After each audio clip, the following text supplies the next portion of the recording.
अरे तुम क्यों उठ गई सुबह सुबह? आई एम श्योर जिब्रान के शोर ने तुम्हें जगा दिया होगा। नहीं, मैं जाग गई। अच्छा, तुम्हारे पापा भी ना इतना बुरा करते, दुनिया जहान के खिलौने इसको लाकर दिए में, और मेरी सुबह सुबह इसके पीछे परेड हो रही होती है। पाजी लंच बॉक्स। हाँ, ये लंच बॉक्स जाके उसके बैग में रख दो और उसको यूनिफॉर्म भी बना देना प्लीज।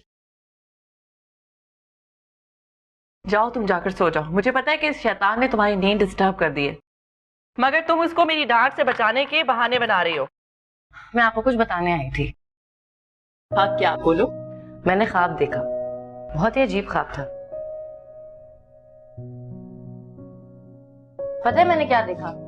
मैंने देखा कि मेरी शादी हो रही।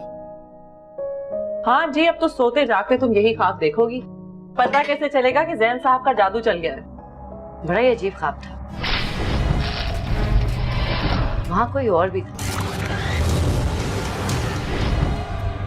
मगर मुझे उसकी शक्ल नजर नहीं आई। मेरी आंखें सिर्फ सिस्टर कैथरीन को देख सकती थी। ये सब मीडिया का कमाल है। कोई लड़की अग्नि के गिर्द फेरे ले रही है, कोई चर्च में शादी कर रही है, सीधा साधा निकाह खलता है लड़कियों को। पता है चर्च कौन सा था? वही सेंट मैरीज वाला, मरी वाला।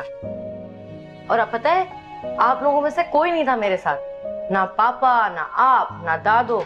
बस सिस्टर कैथरीन मेरा हाथ पकड़ के लेके जा रही है। हाँ, तो अच्छा ही हुआ ना कि तुम बच गई। 1-2 साल और पढ़ लेती तो सिस्टर कैथरीन ने वहीं किसी क्रिश्चियन का हाथ पकड़ के तुम्हारी शादी करा देनी थी।